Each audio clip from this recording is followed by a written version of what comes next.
Assalamualaikum warahmatullahi wabarakatuh.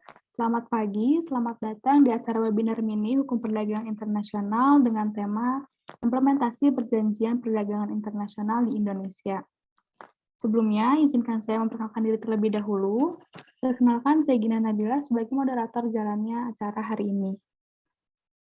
Baik, pada hari ini kita akan membawa 3 topik mengenai perjanjian perdagangan internasional. Topik yang pertama yaitu ASEAN Korea Free Trade Area, topik yang kedua yaitu ASEAN China Free Trade Area, dan topik yang ketiga yaitu Indonesia Japan Economic Partnership Agreement. 3 topik tersebut akan disampaikan oleh 3 pemateri yang sudah hadir bersama kami pada pagi hari ini, yaitu ada Safira Nafa, Jeremy Agassi, dan Marsha Rindu. Untuk mempersingkat waktu, kita langsung mulai kepada sesi pemaparan materi. Terkait topik yang pertama, yaitu ASEAN Korea Free Trade Area, yang akan disampaikan oleh Safira Nafa. Kepada Safira, waktu dan layar dipersilahkan. Oke, makasih Gina sebagai moderator. Perkenalkan, nama saya Safira Nafa sebagai pemateri pertama tentang AKFTA.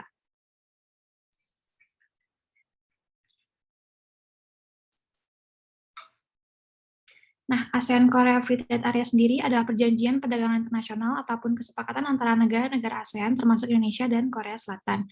ASEAN dengan 10 negara anggotanya dan Korea Selatan memiliki latar belakang yang berbeda. Dapat bekerja sama dengan baik untuk menutupi perbedaan signifikan yang ada di antara kedua belah pihak ini. Nah, di AKFTA sendiri itu ada yang namanya preferential treatment yang diberikan kepada negara-negara yang menjadi anggota perjanjian tersebut di 3 sektor utama, yaitu sektor perdagangan barang, jasa, dan juga investasi.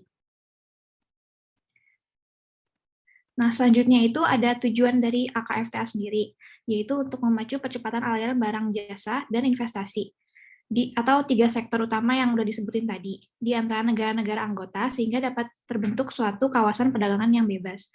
Nah, tujuan lainnya itu juga untuk mewujudkan kawasan perdagangan bebas dengan menghilangkan atau mengurangi hambatan-hambatan perdagangan barang baik tarif ataupun non-tarif, peningkatan akses pasar jasa, peraturan dan ketentuan investasi, sekaligus peningkatan aspek kerjasama ekonomi untuk mendorong hubungan perekonomian para pihak AKFTA dalam rangka meningkatkan kesejahteraan masyarakat ASEAN dan Korea. Nah, ada juga tujuan lainnya yaitu untuk memperkuat dan meningkatkan ekonomi, perdagangan, dan kerjasama investasi antara negara anggota ASEAN dan Korea Selatan dengan cara meliberalisasikan dan mempromosikan perdagangan barang dan jasa serta menciptakan transparan, liberal, dan rezim investasi. Terus juga ada tujuan jangka panjangnya, yaitu untuk menghapus semua hambatan pergerakan barang dan jasa, modal dan tenaga kerja antara Korea dan 10 anggota negara ASEAN. Selanjutnya, ini adalah kronologi terbentuknya AKFTA itu sendiri. Nah, hubungan kerjasama ASEAN dan Korea Selatan diawali pada pertemuan para pemimpin di KTT ASEAN Korea Selatan pada bulan Oktober tahun 2003 yang dilaksanakan di Bali. Pada saat itu, kedua belah pihak menyetujui untuk membentuk suatu kawasan perdagangan yang bebas atau free trade area, yang kemudian kerjasama ini dikenal dengan nama AKFTA. Namun, proses perundingan awal AKFTA dimulai pada awal tahun 2005. Lalu pada akhir tahun tersebut, yaitu pada 13 Desember 2005, baru ada deklarasi bersamanya dan penandatanganan kerangka perjanjian kerjasama ekonomi menyeluruh AKFTA.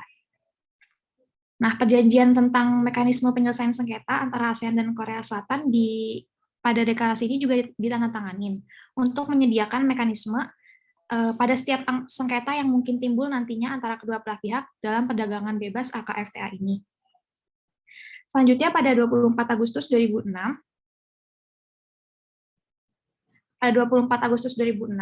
baru ditandatanganinya perjanjian perdagangan barang AKFTA di Kuala Lumpur, Malaysia. Sedangkan dua kesepakatan lain di sektor perdagangan jasa dan sektor investasi baru dapat diselesaikan masing-masing pada 2007 dan 2009. Nah, kesepakatan perdagangan jasa ini ditandatangani oleh para menteri ekonomi di KTT ASEAN tahun 2007 di Singapura. Sedangkan perjanjian investasi AKFTA ditandatangani baru pada Juni 2009 di Pulau Jeju, Korea Selatan. Selanjutnya, ini ada aturan asal atau Rules of Origin dari Aneks 3 yang menetapkan bahwa standar atau kriteria yang akan menentukan apakah barang akan diberikan tarif preferential treatment di bawah ASEAN dan Korea FTA. Terus Rules of Origin ini juga akan menentukan apakah suatu barang berasal dari negara anggota ASEAN dan Korea atau tidak, dan apakah barang tersebut memenuhi syarat untuk mendapatkan preferential tarif yang sudah disebutkan tadi, yang mana ada di 3 sektor utama, yaitu barang, jasa, dan investasi. Rules of origin ini juga akan membantu mencegah barang dari luar kawasan ASEAN Korea yang dari memiliki akses ke manfaat FTA itu sendiri. Nah, kepatuhan terhadap ROO ini penting juga dalam mengekspor produk di bawah pengaturan perdagangan preferensial. Selanjutnya ini ada isi perjanjian perdagangan ekonomi komprehensif AKFTA berdasarkan pasal 1.3 tentang langkah-langkah untuk kemitraan ekonomi komprehensif, yakni AKFTA memperkuat dan meningkatkan kerjasama ekonomi melalui poin yang pertama itu untuk penghapusan secara progresif tarif dan tambahan non-tarif di hampir seluruh perdagangan barang. Nah, hal ini dapat dilihat dengan dihapuskannya 90,5% tarif bea masuk Korea. Produk-produk yang dihapuskan tarifnya antara lain binatang hidup, ikan, sayuran, minyak sawit, produk kimia, produk kertas, produk tekstil, alas kaki, kulit, produk kayu, dan sebagainya. Lalu pada poin kedua ada liberalisasi progresif perdagangan jasa dengan cakupan sektor yang signifikan. Nah, hal ini dapat dilihat bahwa ASEAN dan Korea Selatan sepakat untuk meningkatkan komitmen perdagangan jasa melalui penambahan sektor-sektor atau subsektor baru di dalam daftar komitmen dan mempermudah aturan bagi sektor jasa termasuk sektor bisnis, konstruksi, pendidikan, komunikasi, lingkungan hidup, pariwisata, dan juga transportasi. Lalu pada poin 3 ada pendirian rezim investasi yang terbuka dan kompetitif yang memfasilitasi dan mendorong investasi antara para pihak.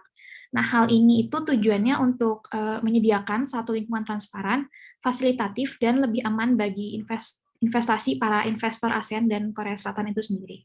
Lalu poin selanjutnya adalah pemberian perlakuan khusus dan berbeda untuk negara-negara anggota ASEAN dan fleksibilitas tambahan untuk negara anggota ASEAN yang baru.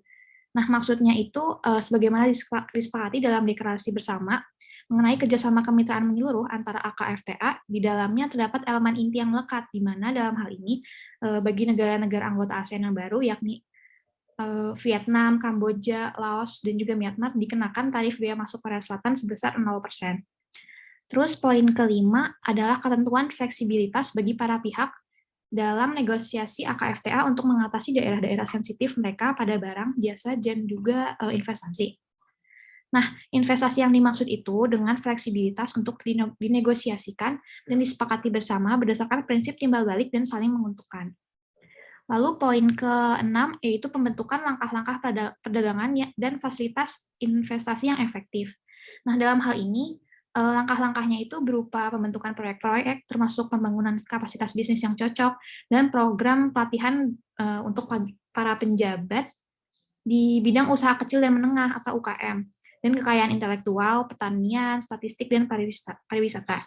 Lalu poin ke-7 ada eksplorisasi cara dan sarana untuk memperkuat kemitraan ekonomi mereka ke daerah baru, dan perluasan kerjasama ekonomi di daerah-daerah yang disepakati. Nah, dalam hal ini maksudnya adalah yang disepakati oleh pihak yang akan melengkapi pedalaman perdagangan dan hubungan investasi antara para pihak tersebut. Lalu poin terakhir adalah pembentukan prosedur dan mekanisme untuk keperluan pelaksanaan yang efektif dari persetujuan ini. Yang mana dalam hal ini prosedur dan mekanismenya berdasarkan pada perjanjian perdagangan, baik itu perjanjian perdagangan sektor jasa, barang, dan investasi yang telah disepakati oleh AKFTA.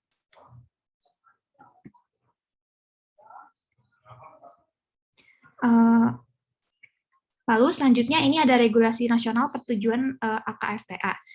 Udah diratifikasi di Indonesia dalam Peraturan Presiden Republik Indonesia Nomor 11 Tahun 2007 tentang persetujuan kerangka kerja mengenai kerjasama ekonomi menyeluruh antara pemerintah negara-negara ASEAN dan Republik Korea. Nah, ini ada pengaturan tarif sebagai bagian dari kesepakatan perjanjian perdagangan barang AKFTA. Menko telah menerbitkan serangkaian Peraturan Menteri Keuangan, dan juga beberapa perubahannya yang sudah tertera di slide berikut. Nah, selanjutnya ini ada 3 poin yang perlu diperhatikan dalam penerapan FTA terhadap negara-negara anggota dan non-anggota, yaitu yang pertama pendapatan nasional, yang kedua terms of trade, dan yang terakhir adalah welfare. Nah, bagaimana untuk mencapai 3 poin di atas?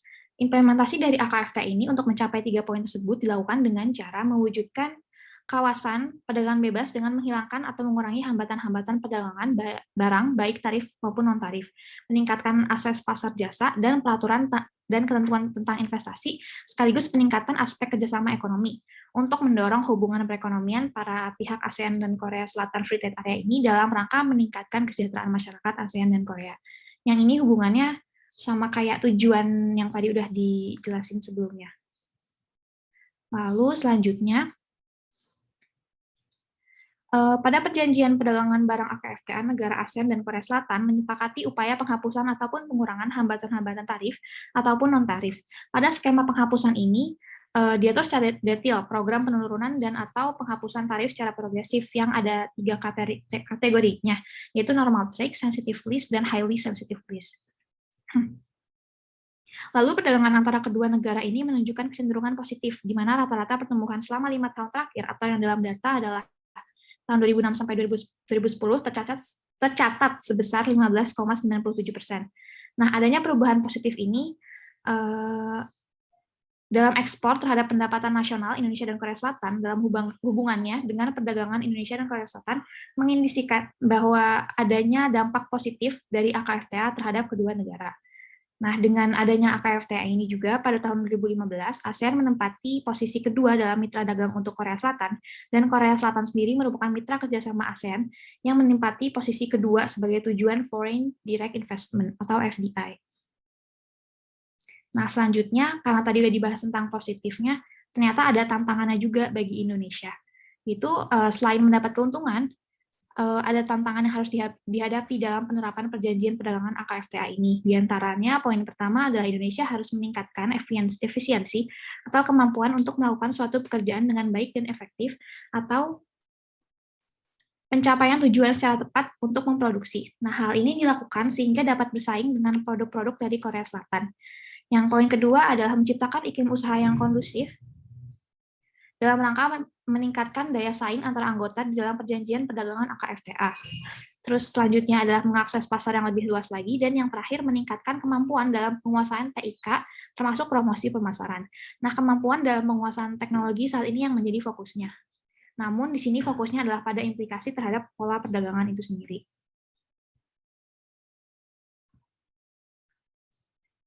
Nah, selanjutnya dalam bidang investasi itu sendiri, Korea Selatan ada pada peringkat pertama sebagai negara investor asing di Indonesia dari sisi jumlah perusahaan dan peringkat ke-6 dari sisi jumlah nilai investasi secara keseluruhan. Dengan total investasi Korea Selatan di Indonesia sejak adanya UU PMA nomor 1 tahun 1968 bernilai lebih dari 20 miliar US dollar. Hal tersebut juga dipengaruhi oleh faktor Indonesia sebagai negara anggota ASEAN dengan populasi dan pasar terbesar yang memiliki hubungan perdagangan yang erat dengan Korea Selatan, terlebih setelah berlakunya kesepakatan dengan AKFTA itu sendiri. Nah, di samping itu, total perdagangan Indonesia dan Korea Selatan dalam kegiatan ekspor-impor mengalami peningkatan juga.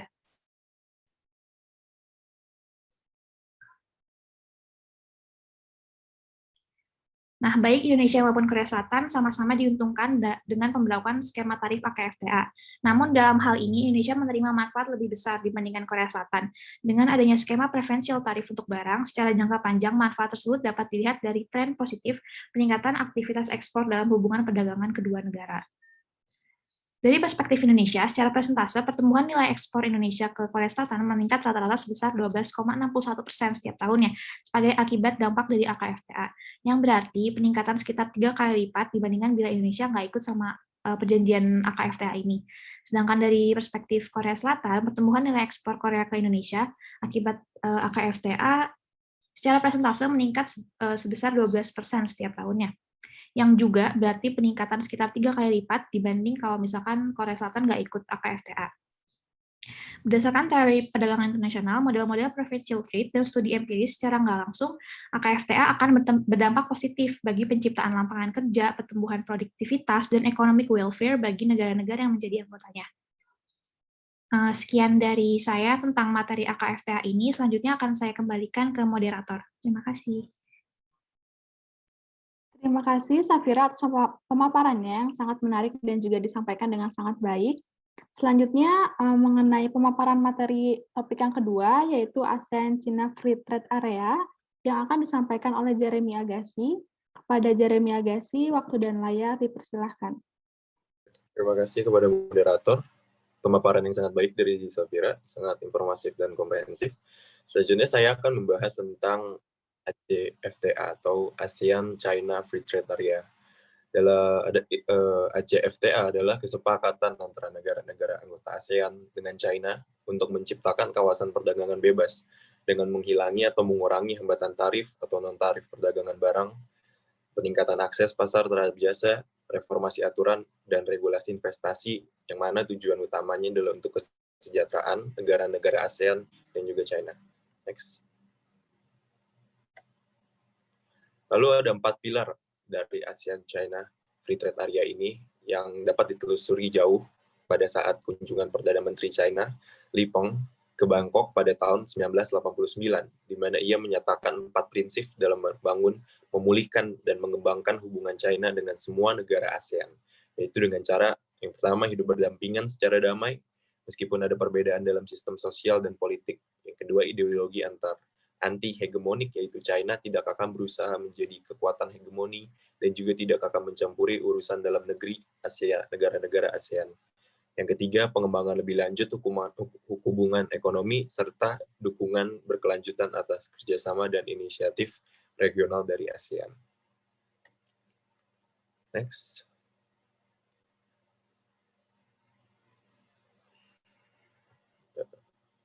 Kemudian ada latar belakang dari terbentuknya ACFTA, yaitu dilatar belakangi oleh krisis ekonomi yang terjadi pada tahun 1997, di mana Asia telah bergerak menuju integrasi ekonomi yang lebih luas di kawasannya, yakni dengan mengembangkan perjanjian perdagangan bebas, bilateral, dan bahkan kerjasama kelembagaan moneter dengan negara-negara tetangga. Seiring dengan peningkatan interaksi ekonomi antara negara-negara Asia Timur dengan Asia Tenggara, kerjasama ekonomi dan integrasi di kawasan ini dinilai akan lebih efisien jika difasilitasi oleh sebuah FTA atau Free Trade Area, dan oleh karena itu terbentuklah Asia-China Free Trade Area. Pembentukan ACFTA ini membantu anggota ASEAN untuk mengakses pasar China yang makmur dan mendorong pertumbuhan ekonomi di negara-negara ASEAN. ACFTA juga memberi China peluang untuk memperoleh lebih banyak bahan mentah untuk digunakan dalam produksi serta produk agrikultur dalam membantu perusahaan asal China memperluas pasar luar negeri mereka di Asia Tenggara. Secara umum, ACFTA dapat dilihat sebagai langkah maju fundamental yang memperkuat kegiatan perdagangan dan memulai kerjasama ekonomi antara negara-negara ASEAN dan juga China. Next. Lalu ada pembentukannya ACFTA. Di sini kita bisa lihat dari tahun 2000, 2001, 2002, 2004, lalu ke 2010. Dimulai dari 2010, gagasan kawasan perdagangan bebas antara China dan ASEAN pertama kali diusulkan oleh Perdana Menteri China Zhu Rongji pada China ASEAN Summit November 2000. Lalu diteruskan pada 2001, China ASEAN Expert Group on Economic Cooperation dibentuk untuk menjajaki kemungkinan pembentukan Free Trade Area antara para pihak. Sebulan kemudian, expert group tersebut merekomendasikan agar pembentukan FTA dapat segera dilakukan, karena FTA tersebut berpotensi menciptakan kawasan ekonomi dengan 1,7 miliar konsumen dengan PDB regional sekitar 1,23 US dollar. Lalu diteruskan pada tahun 2002, di mana China dan negara-negara ASEAN secara resmi mengadopsi Framework Agreement on Comprehensive Economic Cooperation yang berfungsi sebagai rancangan pengembangan kawasan perdagangan bebas ACFTA dalam waktu 10 tahun, tepatnya 1 Januari 2010. Lalu lanjut lagi ke 2004, pada tahun 2004 pengimplementasian Early Harvest Program sebagai tahap awal pengimplementasian ketentuan dalam Agreement on Comprehensive Economic Cooperation menandai terciptanya FTA, dan terakhir tahun 2010 ACFTA diimplementasikan sepenuhnya setelah 10 tahun sejak penandatanganan kesepakatan awal. Next.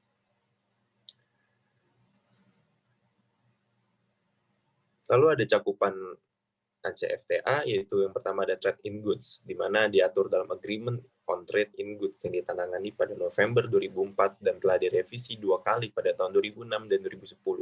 Hal-hal yang diatur terkait dengan Trade in Goods antara lain Rule of Origins, Anti-Dumping Measure, Counter-Trafficking Measures, Safeguard, dan mekanisme penyelesaian sengketa. Selain itu, Agreement on Trade in Goods juga membagi kategori barang-barang yang mendapat pengurangan tarif berdasarkan 5 track, yaitu Early Harvest Program, EHP, Normal Track, NT, serta reformasi tarif pada barang kategori sensitif, SL, and highly sensitive, HSL. Early Harvest Program merupakan permulaan dan berjalannya ACFTA, di mana IHP bertujuan untuk mempercepat penurunan dan penghapusan tarif produk pertanian sebagai langkah besar pertama dalam mewujudkan kawasan perdagangan bebas ASEAN-China sebelum ACFTA diberlakukan sepenuhnya. Next.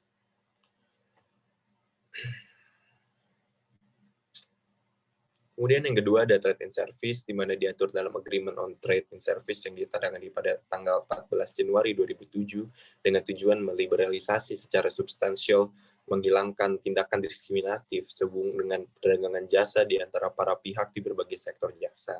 Yang kemudian ada juga investment yang masih merupakan cakupan dari ACFTA yang diatur dalam The Investment Agreement yang ditandatangani pada tahun 2009. Dan dibuat untuk melindungi sekaligus memastikan perlakuan yang adil dan setara bagi investor.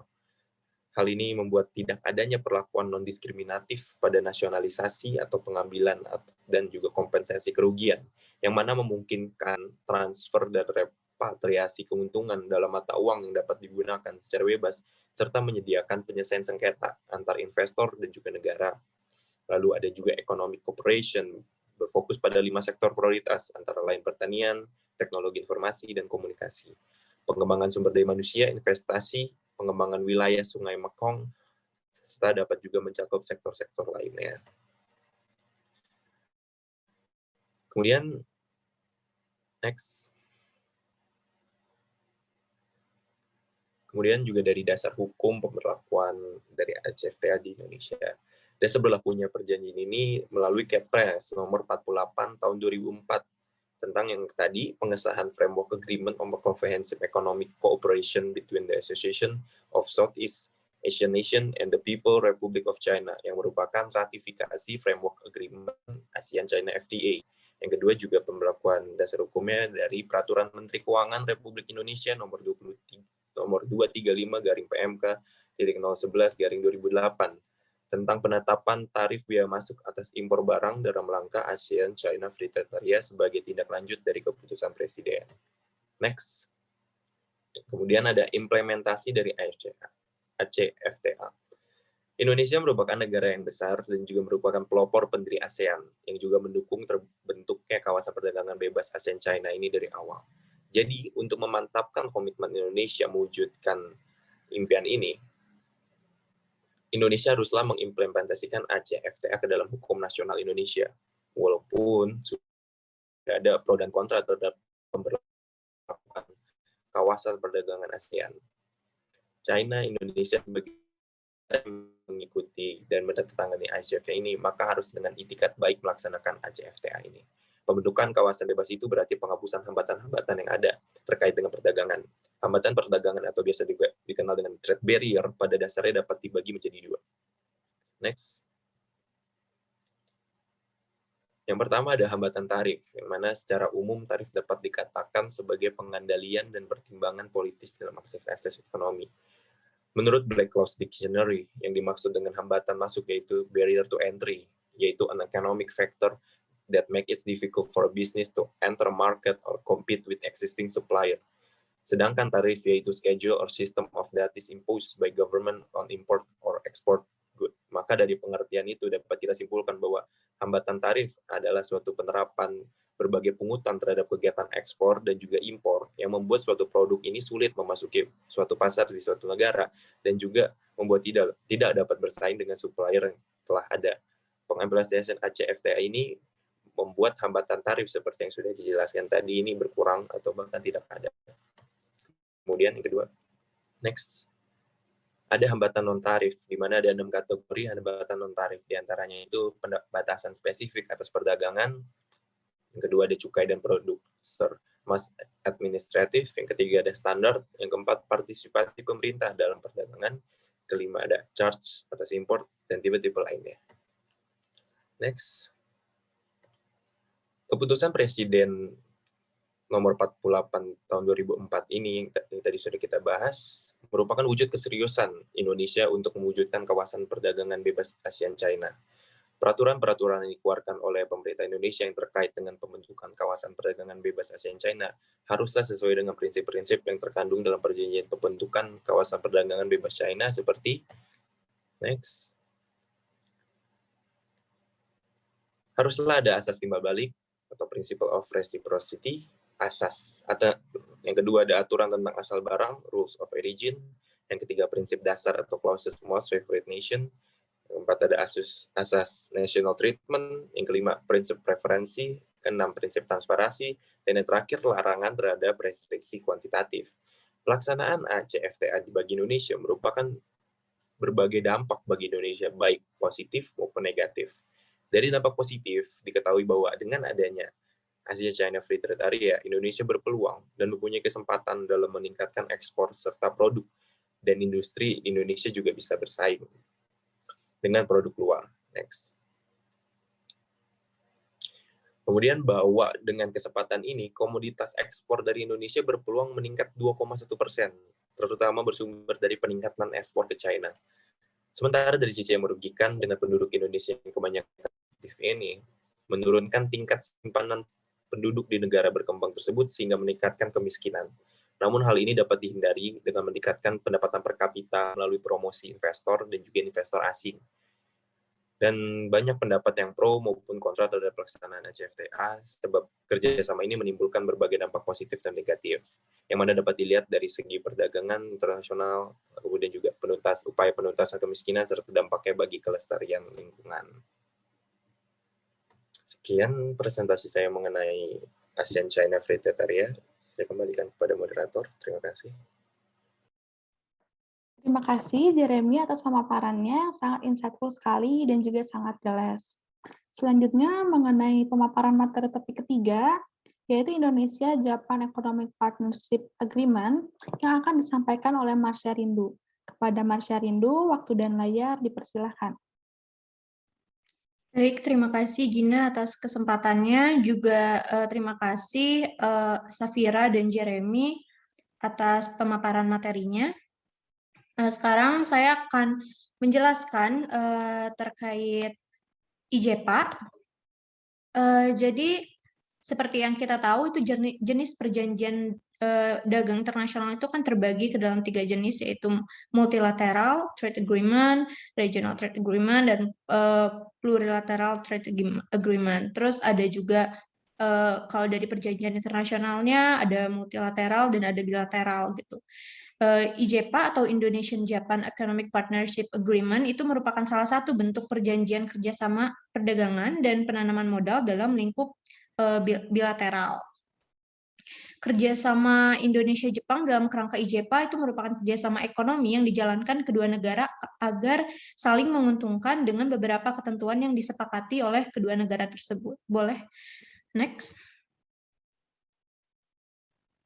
Kemudian di sini ada 3 pilar IJPA yang juga menjadi tujuan dari perjanjian IJPA ini. Yang pertama ada liberalization atau pembukaan akses pasar, itu merupakan upaya bersama untuk memperbaiki iklim investasi dan meningkatkan tingkat kepercayaan bagi investor Jepang, juga kerjasama di bidang prosedur kepabeanan, pelabuhan, dan jasa-jasa perdagangan. Yang kedua ada facilitation, atau akses pasar yang mudah, itu untuk menghapuskan atau mengurangi hambatan perdagangan dan investasi, termasuk bea masuk, atau memberikan kepastian hukum juga.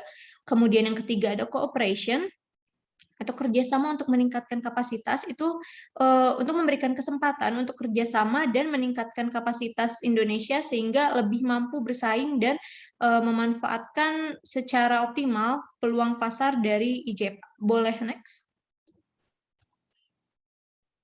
Di sini ada 11 cakupan dalam perjanjian IJPA. Yang pertama ada trade in goods, trade in services, movement of natural persons, intellectual property rights, rules of origin, competition policy, energy and mineral resources, government procurement, custom procedures, improvement of business environment. Kemudian yang terakhir ada cooperation. Boleh next? Untuk latar belakangnya sendiri, langkah awal terciptanya perjanjian ini itu melalui Joint Study Group pada bulan Desember 2004, kemudian terus terjadi perundingan dan negosiasi sebanyak 6 kali sampai November 2006. Perjanjian ini ditandatangani dan diratifikasi itu pada 20 Agustus 2007 dan mulai berlaku secara resmi sejak 1 Juli 2008. Untuk latar belakangnya ini ada 2 perspektif. Yang pertama itu ada perspektif dari Jepang, itu untuk mengamankan pasokan energi yang stabil dan berkelanjutan mengingat Indonesia telah menjadi pemasok gas alam terbesar ke Jepang sejak pertengahan 1970-an. Kemudian yang kedua itu ada perspektif dari Indonesia, itu beberapa kalangan bisnis berpendapat bahwa apabila IJPA diterapkan dengan benar, maka dapat meliberalisasikan dan merangsang perdagangan bilateral dan investasi yang pada akhirnya bisa menguntungkan kedua negara dan memecahkan penyakit ekonomi Indonesia melalui peningkatan investasi asing ini. Makanya dari pertimbangan-pertimbangan tersebut dibuatlah perjanjian IJPA. Next. Kemudian di sini untuk timeline lebih jelasnya lagi. Jadi pada tahun 2003 itu perjanjian IJPA dilaksanakan di Tokyo. 23 Juni itu melalui pertemuan Perdana Menteri Joichiro Koizumi dan Presiden Megawati Soekarno Putri, di mana keduanya sepakat melakukan penjajakan pembentukan kemitraan ekonomi Indonesia dan Jepang. Kemudian di tahun 2004, kedua negara menyelesaikan Joint Study Group, pembentukan kemitraan ekonomi komprehensif Indonesia-Jepang. Kemudian di tahun 2005, itu tepatnya pada era Presiden Susilo Bambang Yudhoyono, dalam kunjungan kenegaraan oleh Kepala Nippon Keidanren Hiroshi Okuda yang bermaksud untuk menyimpulkan perjanjian-perjanjian antara Jepang dengan negara-negara ASEAN, salah satunya Indonesia. Menurut Okuda, Presiden SBY meyakinkan bahwa Indonesia akan mengambil tindakan inisiatif untuk melanjutkan diskusi Economic Partnership Agreement yang sudah dimulai pada era presiden sebelumnya, yaitu Presiden Megawati. Presiden SBY ini menyatakan pentingnya FTA atau IPA Jepang-Indonesia sebagai sarana untuk mempromosikan hubungan ekonomi yang lebih baik antara kedua negara. Pernyataan ini disaksikan oleh Perdana Menteri Jepang, Junichiro Koizumi. Menindaklanjuti hal tersebut, Jepang dan Indonesia mengadakan diskusi antara Menteri Ekonomi, Perdagangan dan Industri Jepang, Soichi Nakagawa, dan Menteri Koordinator Ekonomi Indonesia, Abu Rizal Bakri. Pertemuan tersebut membahas tentang rencana pembangunan IPA dan penawaran intensif investasi yang ditujukan kepada Presiden Yudhoyono. Terus di tahun 2007 penyelesaian perundingan IJPA, kedua negara menyelesaikan perundingan IJPA setelah melewati 7 putaran perundingan, baru di 2008 perjanjian IJPA resmi berlaku. Boleh next. Ini dasar hukumnya. Yang pertama itu ada Peraturan Presiden Republik Indonesia Nomor 36 Tahun 2008 tentang pengesahan Agreement between the Republic of Indonesia and Japan for an Economic Partnership atau persetujuan antara Republik Indonesia dan Jepang mengenai suatu kemitraan ekonomi. Yang kedua itu adalah Peraturan Menteri Keuangan Nomor 95/PMK /011/2008 tentang penetapan tarif bea masuk dalam rangka persetujuan antara Republik Indonesia dan Jepang mengenai suatu kemitraan ekonomi menetapkan IJPA yang berlaku sejak 1 Juli 2008. Boleh next. Kemudian di sini ada implementasi IJPA di Indonesia. Jadi Jepang itu berkomitmen untuk membantu pihak Indonesia untuk meningkatkan kapasitas industrinya atau capacity building agar produk dan jasa itu bisa memenuhi persyaratan mutu yang dituntut oleh pasar Jepang melalui beragam elemen perjanjian. Kemudian menurut data dari tahun 2017, investasi Jepang ke Indonesia mencapai 4,9 miliar US dollar dengan sektor investasi utama yakni sektor listrik, gas, air, industri alat angkutan dan transportasi, industri logam dasar, barang logam, serta mesin dan elektronik. Boleh next. Meskipun nilai investasi Jepang ke Indonesia itu terbilang cukup fantastis, namun menurut Kementerian Perindustrian, Indonesia tidak mendapatkan keuntungan yang signifikan dari kerjasama ekonomi dengan Jepang dalam rangka IJPA yang telah berlangsung sejak 2008. Ekspor produk hasil industri yang bernilai tinggi dari Indonesia ini tidak mengalami kenaikan, bahkan tren ekspor Indonesia ke Jepang merosot rata-rata 6,6% per tahun. Sebaliknya, pertumbuhan impor Indonesia dari Jepang justru meningkatkan dengan rata-rata pertumbuhan sebesar 25% per tahun, khususnya di bidang otomotif. Ini itu karena diberlakukannya USDFS, boleh next. Yang tadi itu merupakan dampak dengan diberlakukannya USDFS, di mana USDFS ini dalam perdagangan termasuk ke dalam sektor trade in goods, itu terdapat konsesi berupa penghapusan atau penurunan tarif bea masuk melalui user-specific duty-free scheme, yakni penetapan tarif bea masuk itu 0% atas impor bahan baku dari Jepang yang digunakan dalam kegiatan proses produksi oleh industri tertentu yang disepakati sesuai dengan Peraturan Menteri Keuangan nomor 96/11/2008 tentang penetapan tarif bea masuk dalam kerangka IJPA. Boleh next. Dari USDFS itu sehingga kita tahu bahwa dengan adanya USDFS ini maka ekspor produk otomotif Jepang ke Indonesia tidak akan dikenai bea masuk atau pajak, maka berakibat pada menyebar dengan luasnya produk-produk otomotif Jepang di pasar Indonesia. Kemudian yang kedua itu masuk ke sektor commercial presence and movement of natural person. Melalui perjanjian IJPA, Indonesia mempromosikan sektor jasanya ke Jepang dan kemudian melakukan negosiasi terkait penghapusan hambatan-hambatan yang ada pada sektor jasa. Ketersediaan sumber daya manusia sebagai pekerja di Indonesia terbilang cukup tinggi, dapat memenuhi permintaan industri Jepang. Di sini IJPA membantu mengurangi angka pengangguran Indonesia dengan membuka akses pertukaran tenaga kerja khususnya di bidang keperawatan. Boleh next. Menurut data dari Kementerian Perdagangan, jumlah penerimaan pekerja perawat lansia sempat meningkat drastis di tahun 2009, yaitu sebanyak 104 orang pekerja di tahun 2008 dan 189 orang pekerja di 2009.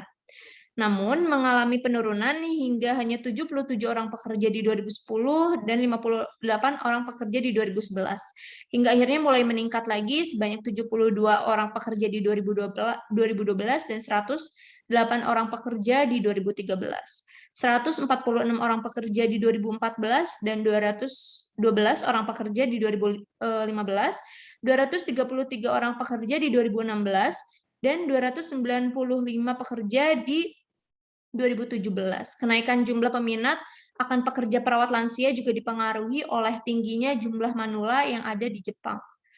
Boleh next. Kemudian sektor yang ketiga itu yang cooperation, itu adanya MIDEC atau Manufacturing Industry Development Center, itu merupakan salah satu program kesepakatan IJPA berupa kerjasama teknis dalam rangka peningkatan daya saing industri nasional melalui pelatihan training for trainers, pengiriman tenaga ahli, kunjungan kerja ke industri, dan seminar. Itu tuh contoh implementasinya itu seperti perkuatan berbagai balai uji dan sistem sertifikasi, balai atau fasilitas pelatihan sumber daya manusia, pengembangan atau pengadopsian standar, sistem sertifikasi dan penjaminan kualitas produk, peningkatan teknik produksi, peningkatan manajemen, berbagai program pelatihan bagi sumber daya manusia baik di balai-balai industri maupun bagi industri terkait dengan fokus yang telah disebutkan, dan juga bagi berbagai lembaga atau universitas, terutama milik pemerintah maupun berbagai asosiasi industri atau profesi. Di sini fokusnya itu ada di slide, ada 13 sektor perekonomian Indonesia, yaitu metalworking, mold and dies, welding, energy conservation, investment and industrial export, promotion, small and medium scale enterprises, automotive, electric or electronics, steel and steel product, textile, petro and oleochemical, Faroes, and Food and Beverage. Boleh next? Bagaimana implementasi MIDEC ini? Di dalam implementasinya, MIDEC difokuskan terutama untuk membangun ketertinggalan atau penguatan berbagai industri penunjang supporting industries, yaitu industri-industri pembuat komponen dan parts, serta perkuatan berbagai common facilities. Boleh next? Bagaimana kenyataannya? MIDEC ini pada pengembangan di bidang industri di Indonesia tidak berjalan dengan efektif. Ini tuh karena kekurangan konsep dari MIDEC sendiri. Daya saing produk Indonesia masih lemah sekali, serta belum memiliki barang yang unggul yang bisa bersaing dengan Jepang. Next. Baik, sekian pemaparan materi terkait implementasi IJPA di Indonesia. Selanjutnya saya lanjutkan pada moderator. Terima kasih. Terima kasih Marsha atas pemaparannya yang sangat komprehensif dan juga disampaikan dengan sangat baik. Selanjutnya, karena ketiga topik sudah disampaikan oleh para pemateri dengan sangat jelas, kita langsung masuk kepada sesi tanggapan yang dimana sudah hadir bersama kami dua penanggap yang akan menyampaikan tanggapannya. Untuk penanggap yang pertama, sudah ada Salza Fadila. Kepada Salza, boleh silakan untuk langsung di-unmute untuk menyampaikan tanggapannya. Terima kasih moderator. Pertama-tama, Assalamualaikum warahmatullahi wabarakatuh. Sebelum saya memulai, sebelumnya saya ingin berterima kasih kepada para narasumber yang telah menyampaikan materinya secara komprehensif. Pertama-tama saya akan memperkenalkan diri dulu. Di sini saya, Salza Fadila Diza, sebagai penanggap satu akan menanggapi materi yang telah disampaikan, terutama berkaitan dengan implementasi ASEAN Korea Free Trade Area atau KFTA, dan juga berkaitan dengan implementasi Indonesia-Japan Economic Partnership Agreement atau IJPA di Indonesia. Saya akan memberikan tanggapan mengenai dampak dari implementasi AKFTA dan juga IJPA di Indonesia. Boleh tolong di next. Implementasi AKFTA di Indonesia berdampak kepada nilai ekspor Indonesia ke Korea Selatan. Berdasarkan penelitian Setiawan pada tahun 2012, baik Indonesia maupun Korea Selatan sama-sama diuntungkan dengan pemberlakuan skema tarif AKFTA. Namun dalam hal ini Indonesia menerima manfaat yang lebih besar dibandingkan Korea Selatan. Menurut analisis perbandingan antara kondisi dengan adanya ASEAN Korea Free Trade Area atau KFTA dan hasil simulasi kondisi tanpa AKFTA selama periode pengamatan dari 1 Juli 2007 sampai dengan 31 Juni 2011, skema preferensial tarif di dalam AKFTA untuk barang berdampak kepada peningkatan nilai ekspor Indonesia ke Korea Selatan dengan rata-rata sebesar 1.154.777.480.000 US dollar per tahunnya, sehingga berdampak langsung terhadap pendapatan nasional Indonesia. Secara persentase sendiri, pertumbuhan nilai ekspor Indonesia ke Korea Selatan mengalami peningkatan sebanyak 3 kali lipat, yaitu dengan nilai ekspor rata-rata sebesar 12,61, seperti 12,61% yang seperti yang tadi sempat disinggung oleh narasumber Safira, tiap tahunnya dibandingkan apabila Indonesia tidak mengikuti perjanjian perdagangan AKFTA ini. Sehingga dapat dilihat bahwa dampak implementasi AKFTA di Indonesia sudah dapat dilihat sejak awal diimplementasikannya AKFTA di Indonesia pada tahun 2007. Boleh tolong next. Kemudian peningkatan nilai ekspor akibat AKFTA tersebut secara tidak langsung juga memicu terjadinya peningkatan masuknya nilai investasi Korea Selatan ke Indonesia, yang ditandai dengan keuntungan dari banyaknya investor Korea Selatan yang masuk serta menanamkan investasinya di Indonesia.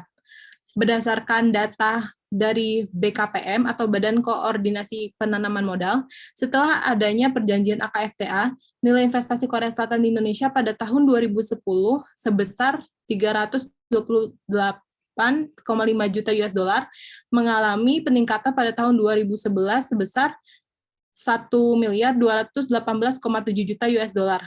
Peningkatan investasi ini membuka lapangan pekerjaan di Indonesia, sehingga dapat menekan angka pengangguran di Indonesia yang cukup signifikan. Sebagai contoh, pada tahun 2009 sampai 2011 terdapat investasi bernilai miliaran US dollar dari perusahaan-perusahaan besar Korea Selatan, seperti POSCO, Hankook Tire, Lotte Group, dan CL Jedang Group di Indonesia menjadi bukti kepercayaannya yang tinggi dari para investor Korea Selatan ke Indonesia. Investasi ini kemudian tidak hanya diikuti oleh perusahaan afiliasi dan perusahaan vendor dari perusahaan besar Korea Selatan, tetapi juga diikuti oleh perusahaan-perusahaan Korea Selatan lainnya. Boleh tolong di next. Kemudian implementasi AKFTA di Indonesia ini juga dapat dilihat dampaknya terhadap ekspor makanan dan minuman Indonesia. Ekspor produk industri makanan dan minuman Indonesia ke negara-negara anggota AKFTA mengalami peningkatan yang cukup signifikan pasca pemberlakuan perjanjian AKFTA ini. Nilai ekspor Indonesia ke negara anggota AKFTA sebesar 2,6 miliar US dollar pada tahun 2009 mengalami peningkatan menjadi 3,84 miliar US dollar. Hal ini juga sesuai dengan penelitian yang dilakukan oleh Frankel pada tahun 1997, di mana ia menyatakan bahwa kerjasama ASEAN mampu menciptakan trade creation effect, sehingga perekonomian dan kesejahteraan anggotanya meningkat. Trade creation atau penciptaan perdagangan sendiri, menurut pendapat ahli yaitu Feiner, terjadi ketika suatu negara mengurangi atau menghilangkan tarifnya pada impor dari negara-negara anggota FTA, dan jumlah impor dari negara-negara tersebut mengalami peningkatan. Selain itu, hasil penelitian Frankel itu juga didukung dengan penelitian yang kemudian dilakukan oleh Lee dan Shin pada tahun 2006, yang telah meneliti lebih dari 15 regional trade agreements atau free trade areas di seluruh dunia yang menyebutkan bahwa FTA cenderung memiliki trade creation effect, sehingga perdagangan dan kesejahteraan anggotanya juga meningkat. Boleh tolong di next. Selain itu, implementasi AKFTA di Indonesia juga berdampak kepada bidang keuangan. Di bidang keuangan sendiri, AKFTA juga berdampak pada peningkatan bantuan keuangan dari Korea Selatan ke Indonesia. Indonesia memperoleh bantuan dalam bentuk pinjaman keuangan dari Korea Selatan melalui kerangka Economic Development Cooperation Fund atau EDCF, yang merupakan kesepakatan bilateral antara Indonesia dan Korea Selatan, di mana terjadi kesepakatan atas program kerjasama keuangan yang bertujuan mendukung pembangunan di sektor industri dan juga sebagai upaya dalam mewujudkan stabilitas atau kestabilan ekonomi di Indonesia. Korea Selatan sendiri memberikan pinjaman keuangan kepada Indonesia dengan memberikan persyaratan yang lunak, yang berarti persyaratan tersebut tidak terlalu sulit untuk dipenuhi oleh Indonesia. Adapun syarat lunak pinjaman dalam kerangka Economic Development Cooperation Fund ini meliputi, yang pertama ada tingkat bunga per tahun senilai 1,5%, kemudian yang kedua, masa pembayaran kembali selama 30 tahun, termasuk masa tenggang 10 tahun. Kemudian kontrak proyek efektif sejak dilaksanakan penandatanganan dan diberi tenggang waktu hingga 18 bulan. Kemudian syarat yang keempat adalah pencairan dana efektif akan dilaksanakan sejak penandatanganan dan diberi tenggang waktu hingga 2 tahun. Kemudian dalam kondisi tertentu, pihak peminjam gagal melakukan pembayaran pada tahun tertentu, maka jumlah pinjaman yang tidak terbayar pada tahun itu bunganya akan menjadi 20%. Boleh tolong di next. Selanjutnya saya akan membahas mengenai dampak implementasi dari IJPA di Indonesia. Boleh tolong di next. Dampak implementasi IJPA di Indonesia dapat dilihat dalam ekspor kendaraan bermotor atau motor vehicle Indonesia ke Jepang. IJPA bersama dengan investasi langsung dari Jepang serta pertumbuhan ekonomi Indonesia secara bersama-sama memiliki pengaruh yang signifikan terhadap ekspor kendaraan bermotor Indonesia ke Jepang pada tahun 1990 hingga 2019. Berdasarkan data UN Comtrade pada tahun 2019, ekspor kendaraan bermotor Indonesia ke Jepang pada tahun 1990 hingga 2019 mengalami peningkatan yang signifikan dalam 5 tahun terakhir, yaitu dari tahun 2014 hingga 2019, dengan nilai perdagangan mencapai 42.211.903.000 US dollar pada tahun 2019. Kemudian peningkatan pertumbuhan ekspor sendiri sudah dapat terlihat pada tahun 2007 ketika IJPA mulai berlaku. Nilai ekspor Indonesia ke Jepang pada tahun 2007 mencapai jumlah 2.438.477.000 US dollar dan kemudian mengalami pertumbuhan sebesar 61,8% dibandingkan tahun sebelumnya pada tahun 2006 dengan nilai ekspor sebesar 1.507.039.000 US dollar. Kemudian pemberlakuan kebijakan MIDEC atau Manufacturing Industry Development sendiri dalam skema IJPA juga diharapkan dapat meningkatkan ekspor kendaraan bermotor Indonesia ke Jepang. Namun seperti yang tadi sudah dijelaskan oleh narasumber Marsha juga, pada realitanya MIDEC ini tidak berjalan dengan efektif.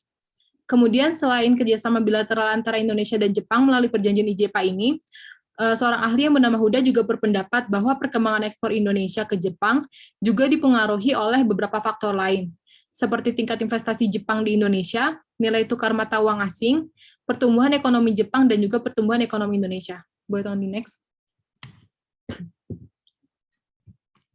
Sekilas, implementasi IJPA sendiri terlihat berdampak baik bagi ekspor dan impor Indonesia. Pada tahun 2017, Jepang menduduki peringkat 2 sebagai tujuan ekspor Indonesia dan juga menempati peringkat 2 sebagai negara pengimpor, berdasarkan data dari Kementerian Perdagangan pada tahun 2018. Kemudian terjadi pergeseran pada tahun 2019, di mana Jepang menduduki peringkat ketiga sebagai tujuan ekspor Indonesia, berdasarkan data Badan Pusat Statistik pada tahun 2020, namun Jepang tetap menduduki peringkat 2 sebagai negara pengimpor, berdasarkan data Badan Pusat Statistik pada tahun 2019. Boleh tolong di next. Kemudian pada tahun 2019, Jepang menyumbang sebanyak 10,64% dari total ekspor Indonesia dengan nilai 17.844,6 US dollar berdasarkan data dari Badan Pusat Statistik pada tahun 2020. Dan juga Jepang menyumbang 9,77% dari total impor Indonesia pada Maret 2019 dengan nilai 3.975,3 US dollar berdasarkan data Badan Pusat Statistik pada tahun 2019. Selain itu, implementasi IJPA juga berdampak baik bagi capacity building matters atau pembangunan kapasitas industri di Indonesia. Sebagai contoh, Jepang telah meluncurkan program bersama dengan Kementerian Perencanaan Pembangunan Nasional untuk meningkatkan kapasitas UKM Indonesia. Di pihak Jepang, Indonesia sendiri dapat dikatakan sebagai mitra dagang yang signifikan, dan pada tahun 2019, Indonesia menempati urutan ke-10 negara tujuan ekspor Jepang dan peringkat ke-9 dalam kelompok negara pengimpor. Boleh tolong di next. Namun, meskipun sekilas IJPA berdampak baik bagi Indonesia, pada tahun 2016, Sandori merupakan seorang analis mencatat bahwa pada tahun 2013, Menteri Perdagangan Republik Indonesia saat itu, yaitu MS Hidayat, menyatakan bahwa IJPA tidak berdampak signifikan terhadap kinerja perdagangan Indonesia. Alih-alih naik, ekspor sumber daya alam Indonesia ke Jepang sendiri rata-rata turun sebanyak 6,6% setelah perjanjian ini berlaku. Tadi juga sempat disinggung oleh Marsha. Kemudian Agus Cahyana, Direktur Jenderal Kerjasama Industri Internasional Kementerian Perindustrian juga berpendapat serupa mengenai IJPA. Cahyana mengatakan bahwa kebijakan bebas biaya hanya menguntungkan produk otomotif yang tidak banyak menguntungkan Indonesia. Pendapat Cahyana ini juga didukung Menteri Perindustrian saat itu, yaitu Saleh Husin, yang menyarankan Presiden Joko Widodo untuk merevisi beberapa pasal IJPA. Kemudian pada tahun 2015, Cahyana juga kembali menyatakan pendapat yang serupa. Boleh tolong di next. Cahyana mengatakan bahwa Indonesia tidak akan segan-segan menarik diri dari kesepakatan jika ketidakadilan terus berlanjut. Cahyana menyebutkan bahwa Indonesia akan memberikan 3 opsi kepada Jepang berkaitan dengan IJPA. Yang pertama adalah Indonesia akan mundur dari kesepakatan dan meminta konsesi khusus untuk produk ekspor tertentu. Opsi kedua adalah Indonesia meminta Jepang untuk mengubah beberapa klausul IJPA. Dan opsi yang ketiga dan juga terakhir adalah menghentikan IJPA dan membingkai ulang perjanjian kemitraan di tingkat ASEAN, yaitu ASEAN-Japan Comprehensive Economic Partnership Agreement atau AJCEP. ASEAN-Japan Comprehensive Economic Partnership Agreement sendiri merupakan perjanjian kemitraan ekonomi antara negara-negara anggota ASEAN dan Jepang yang ditandatangani pada April 2008, yang menandai langkah pembangunan penting dalam hubungan ASEAN-Jepang dan juga menjadi dasar pembentukan dari ASEAN-Jepang Free Trade Area. Perjanjian ini telah berkontribusi dalam memperkuat hubungan ekonomi antara ASEAN dan Jepang dan juga menciptakan pasar yang lebih besar serta lebih efisien bersama dengan peluang yang lebih besar bagi kawasan. Boleh tolong di next. Kemudian dilakukan juga penelitian oleh Gumilang menggunakan model CGI Global Studies atau Static Global CGI Model yang dikenal sebagai proyek analisis perdagangan global atau Global Trade Analysis Project untuk mengkaji dampak dari perjanjian perdagangan dengan Jepang atau IJPA dan ASEAN atau AFTA hingga tahun 2022 terhadap Indonesia. Sebagai info, model CGI atau Computable General Equilibrium sendiri merupakan alat simulasi yang penting untuk memberikan analisis ex ante dari dampak ekonomi secara luas dari perubahan kebijakan dan juga memainkan peran yang semakin penting dalam rancangan kebijakan perdagangan. Hasil dari studi yang dilakukan oleh Gumilang ini menunjukkan bahwa Indonesia akan mengalami pertumbuhan pesat selama periode tersebut, namun juga akan terjadi kerusakan besar pada lingkungannya. Namun setelah itu, perjanjian tersebut hanya memiliki dampak positif yang kecil terhadap output Indonesia, tetapi akan terjadi peningkatan yang nyata terhadap arus perdagangan dan juga peningkatan tanda-tanda pengalihan perdagangan. Secara keseluruhan, IJPA memiliki dampak yang lebih kecil terhadap perekonomian Indonesia dibandingkan dengan AFTA. Demikian pula, liberalisasi perdagangan memiliki dampak yang sangat kecil terhadap lingkungan. Reformasi tarif mendorong peningkatan polusi udara dan mengurangi polusi air. Dari studi tersebut dapat disimpulkan bahwa partisipasi Indonesia dalam perjanjian AFTA dan IJPA tidak akan membawa perubahan drastis pada kinerja ekonomi dan lingkungan Indonesia. Maka dari penyampaian materi yang tadi saya telah sampaikan dapat dipahami bahwa implementasi AKFTA di Indonesia itu dinilai membawa dampak yang baik terhadap nilai ekspor dan investasi hingga bantuan keuangan terhadap Indonesia, dan juga bahkan berdasarkan penelitian manfaat yang didapatkan Indonesia dinilai lebih besar dibandingkan dengan yang didapatkan oleh Korea Selatan. Sementara untuk implementasi IJPA sendiri, meskipun tampaknya membawa dampak baik bagi Indonesia, namun pada realitanya IJPA sendiri dianggap tidak memiliki dampak yang signifikan terhadap Indonesia, sehingga terdapat dorongan dari pihak Indonesia untuk dilakukannya perubahan terhadap IJPA agar dapat lebih menguntungkan Indonesia. Namun meskipun dengan segala kekurangannya, AKFTA dan IJPA sendiri masih terus diimplementasikan hingga sekarang. Sekian tanggapan dari saya. Mohon maaf apabila ada salah kata, dan semoga penyampaian tanggapan saya ini dapat bermanfaat. Terima kasih. Terima kasih Salza atas tanggapannya yang juga melengkapi topik pembicaraan kita pada pagi hari ini. Untuk penanggap selanjutnya, yaitu penanggap yang kedua, sudah ada Adresita. Kepada Adresita, boleh silakan langsung di-unmute untuk menyampaikan tanggapannya. Baik, terima kasih moderator atas kesempatannya. Boleh di next. Jadi saya izin melengkapi terkait dampak implementasi IJPA terhadap Indonesia sebagaimana sudah disampaikan oleh Salza tadi.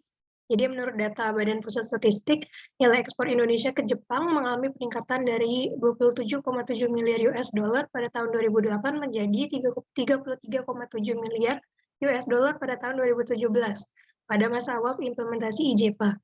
Tetapi pada tahun-tahun berikutnya, ekspor Indonesia mengalami penurunan hingga 17,8 miliar US dollar pada tahun 2017.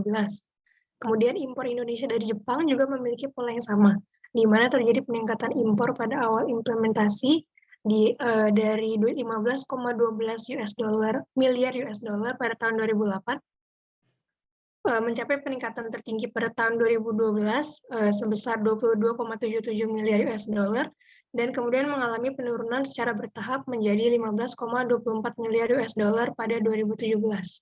Selain itu, selama periode tersebut neraca perdagangan Indonesia masih surplus terhadap Jepang meskipun terus mengalami penurunan tiap tahunnya, terutama penurunan ekspor migas ke Jepang yang turun secara drastis.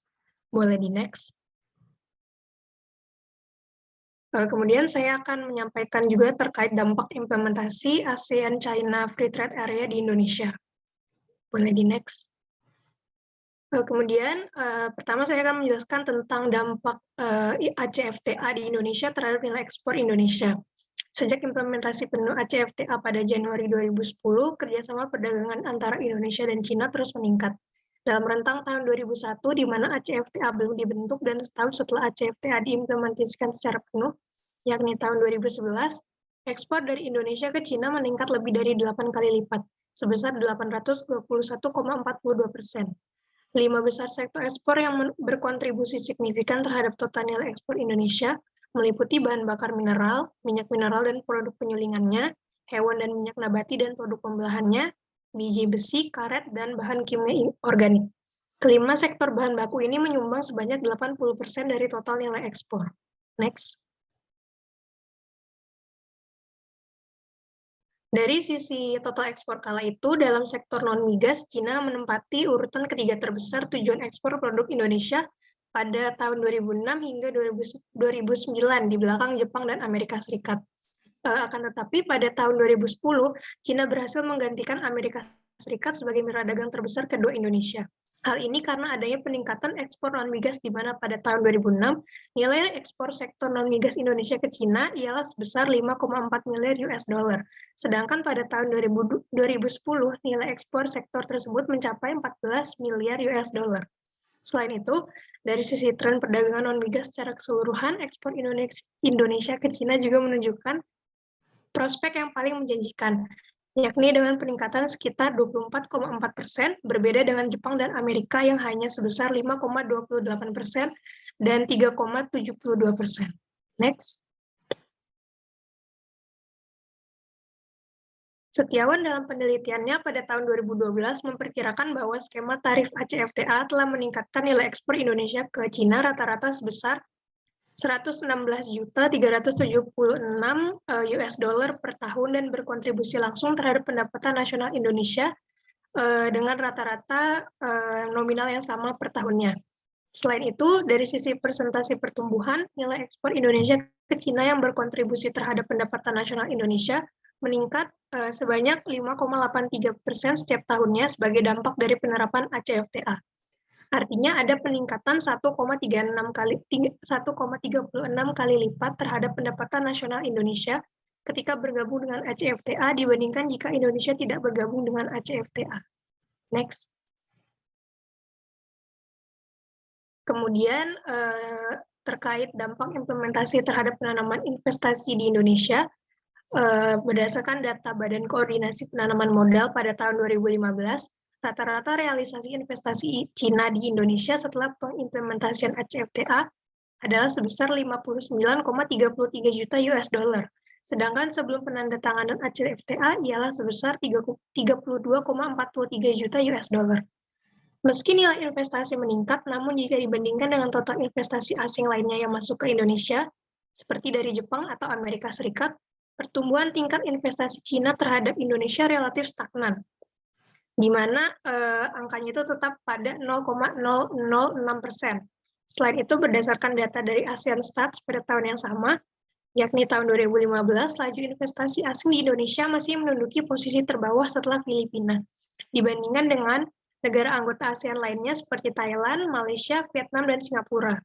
Biarpun begitu, terdapat pencapaian dalam hal penyerapan tenaga kerja berkaitan dengan penanaman investasi pasca ACFTA.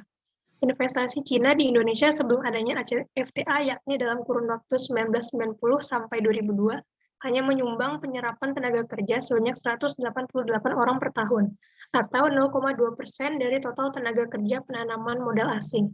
Setelah penandatanganan ACFTA, yakni pada kurun waktu 2003 sampai 2009, penyerapan tenaga kerja adalah 2.996 orang per tahun, atau 1,7% dari total tenaga kerja penanaman modal asing.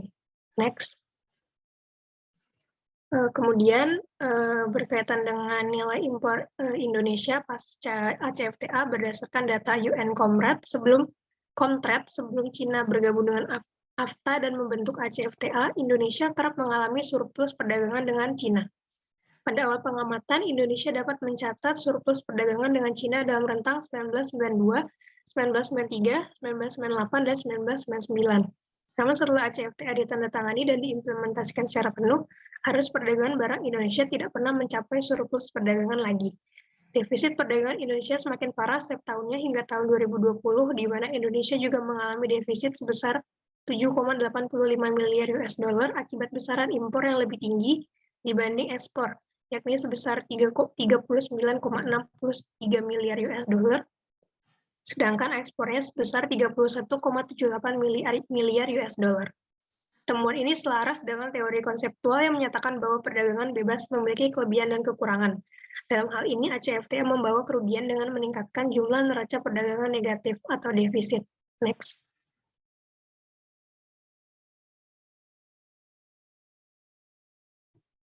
Kemudian, besarnya nilai impor dari Cina ke Indonesia pasca pengimplementasian ACFTA dipandang sebagai ancaman bagi berbagai pihak.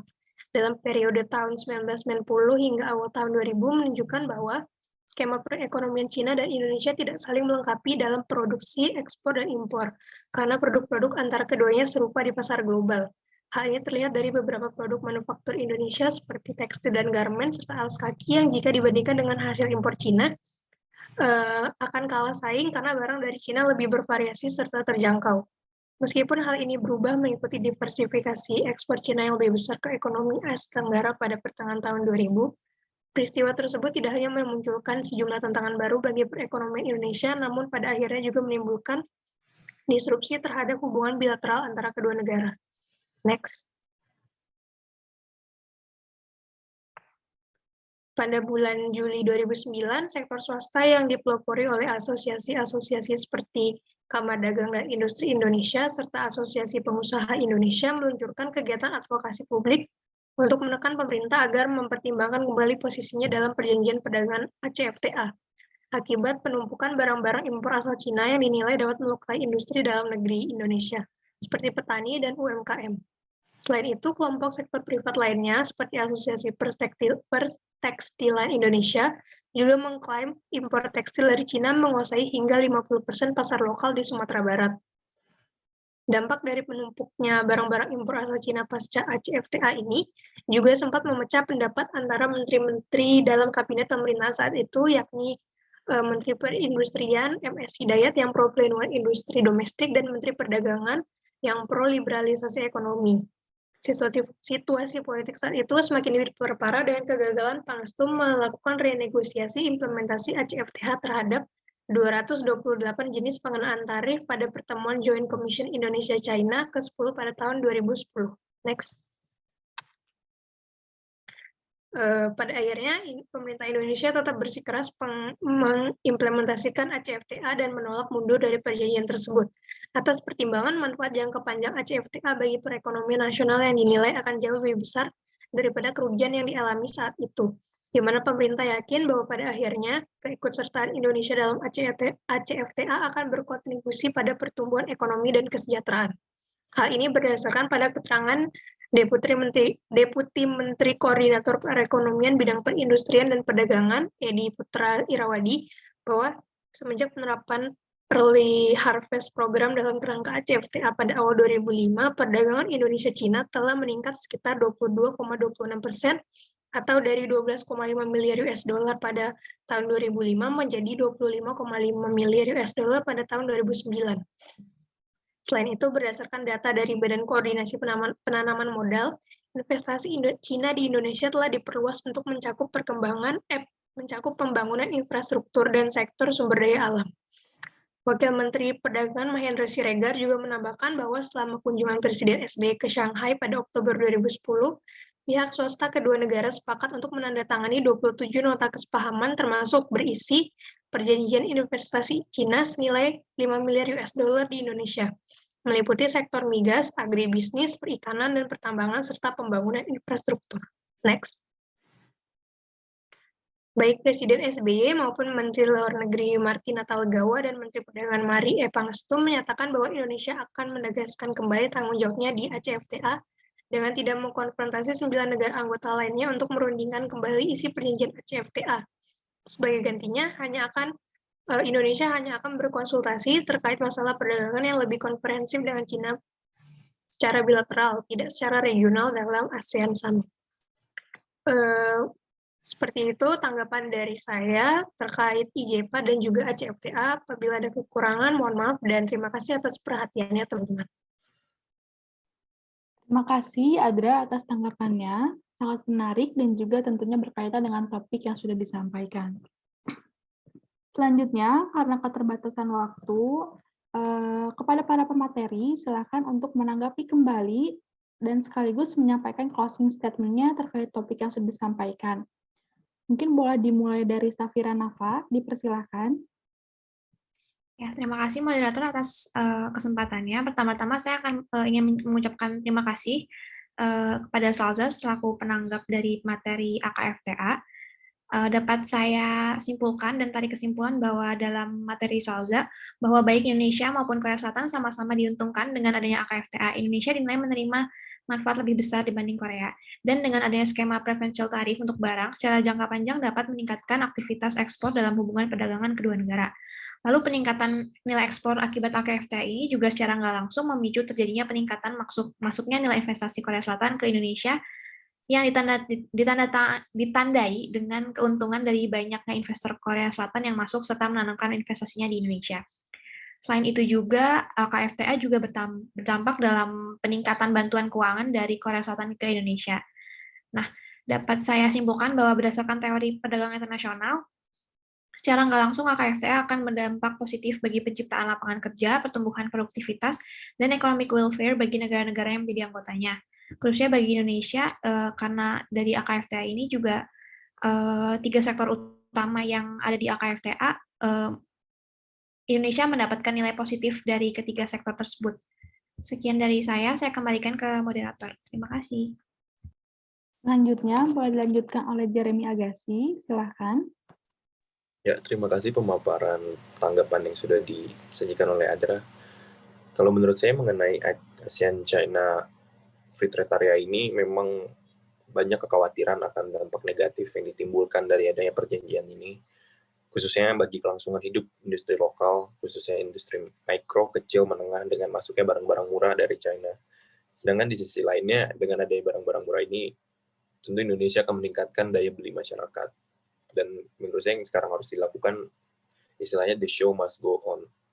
Pemerintah Indonesia sudah menandatangani kesepakatan tersebut, sehingga bagi masyarakat seharusnya tidak menjadi momok, karena kita sebaiknya percaya kepada pemerintah bahwa telah mempersiapkan segala sesuatunya, baik sarana dan prasarana, semua kesepakatan yang terjalin dengan negara luar juga untuk kepentingan ekonomi rakyatnya sendiri, dan di sini tugas kita dan juga tugas negara berkewajiban mengatur ekspor dan impor barang, sehingga benar-benar dapat mendatangkan kemaslahatan bagi masyarakat. Pembatasan juga ekspor bahan mentah dan peningkatan ekspor barang pengolahan. Di mana jika China bisa mengimpor banyak ke kita, kita harus juga bisa mengimpor banyak ke dia. Di sini juga dengan begitu kita juga harus lebih mencintai produk-produk lokal, karena kita tahu dengan banyaknya produk-produk bukan hanya dari China, mungkin dari Jepang atau Korea yang masuk ke Indonesia. Di situ kita mengalami yang namanya persaingan dengan bisnis-bisnis di luar, di mana ekonomi lokal dan juga UKM lokal kecil, mikro di situ mendapat masalah dan juga mungkin tekanan. Dari situ seharusnya kita sebagai konsumen harus lebih bisa memilih mana barang yang memang kita perlukan dan mana barang yang memang seharusnya kita memakai produk dalam negeri untuk membantu ekonomi negeri ini juga, supaya bisa lepas dari yang namanya kemiskinan dan juga ikut menjadi negara berkembang seperti China, Korea, dan juga Jepang. Sekian tanggapan dari saya. Baik, selanjutnya yang terakhir, Marsha Rindu, dipersilahkan. Baik, terima kasih sebelumnya kepada Salza dan juga Adra yang sudah menanggapi materi saya. Mungkin bahkan melengkapi dengan detail-detail, dengan fakta-fakta yang lebih mendetail. Mungkin tanggapan dari saya terkait kelebihan dan kekurangan dari IJPA ini, pemerintah bisa mengevaluasi secara berkala tentang berjalannya IJPA ini agar bisa menguntungkan kedua belah pihak. Kemudian tadi juga terkait dengan MIDEC, di mana Indonesia itu kurang bisa mengejar teknologi Jepang, mungkin itu bisa jadi pelajaran juga agar Indonesia mulai mengembangkan teknologinya sendiri seperti itu. Mungkin dari saya hanya cukup seperti itu aja. Terima kasih, moderator. Terima kasih para pemateri atas tanggapannya yang memperjelas kembali pembicaraan kita pada pagi hari ini. Sebelum saya menutup acara, izinkan saya menyampaikan beberapa poin kesimpulan terkait dengan topik-topik yang disampaikan. Yang pertama yaitu ASEAN Korea Free Trade Area, yang dimana ada 3 poin penting terkait Free Trade Area itu sendiri, yaitu pendapatan nasional, terms of trade, dan kesejahteraan. Juga upaya untuk penghapusan penurunan hambatan-hambatan tarif dan non-tarif antara ASEAN Korea berfokus pada jasa barang, jasa, dan juga investasi. Pada 5 tahun penerapannya, di Indonesia mengalami kenaikan yang berarti positif, dan kegiatan perdagangan internasional. Untuk menjawab tantangan yang ada, fokusnya saat ini yaitu bagaimana cara memanfaatkan penggunaan teknologi secara maksimal dalam hal perdagangan, dan juga dengan memperhatikan rule of origin untuk menetapkan standar dan juga kriteria dalam suatu kawasan perdagangan bebas. Selanjutnya, mengenai ASEAN-China Free Trade Area, terdapat 4 pilar penting untuk membangun hubungan ASEAN-China, yaitu hidup berdampingan secara damai, ideologi anti-hegemonik, pengembangan lebih lanjut hubungan ekonomi, dan dukungan berkelanjutan kerjasama dan inisiatif regional dari ASEAN. Cakupan perjanjian ini meliputi perdagangan barang, jasa, investasi, dan kerjasama ekonomi. Adapun dampak positif dari perjanjian ini yaitu komoditas ekspor yang meningkat yang bersumber dari peningkatan ekspor ke Cina. Dampak negatifnya yaitu penduduk Indonesia yang cenderung konsumtif dapat menyebabkan meningkatnya angka kemiskinan. Meskipun begitu, dari segi perdagangan internasional terus mengupayakan penuntasan kemiskinan dan juga dampaknya bagi lingkungan. Selanjutnya, mengenai topik Indonesia-Japan Economic Partnership Agreement, terdapat 3 pilar IJPA, yaitu liberalization, yang berarti membuka akses pasar, facilitation yang berarti akses pasar yang mudah, dan juga cooperation yang berarti kerjasama untuk meningkatkan kapasitas. Karena meliputi penanaman modal bilateral juga, maka beberapa pebisnis memanfaatkannya dalam investasi dan juga meningkatkan investasi asing yang saling menguntungkan. Tetapi dalam implementasi perjanjian ini, pertumbuhan impor Indonesia dari Jepang mengalami pertumbuhan besar, terutama di bidang otomotif dibandingkan kegiatan ekspor Indonesia ke Jepang. Meski begitu, USDFS dalam perdagangan barang menerapkan penghapusan atau penurunan tarif bea masuk dan juga impor bahan baku dari Jepang yang sudah disepakati. Adapun MIDEC yang merupakan kerjasama untuk meningkatkan daya saing industri nasional. Mungkin sekian kesimpulan yang dapat saya sampaikan. Terima kasih kepada para pembicara yang sudah meluangkan waktunya untuk hadir dalam webinar mini pada hari ini, dan juga terima kasih kepada para penanggat yang sudah hadir dan juga berperan aktif dalam webinar mini kali ini. Saya Gina Nabila, sebagai moderator pamit undur diri. Selamat pagi. Wassalamualaikum warahmatullahi wabarakatuh. Waalaikumsalam. Terima kasih, moderator.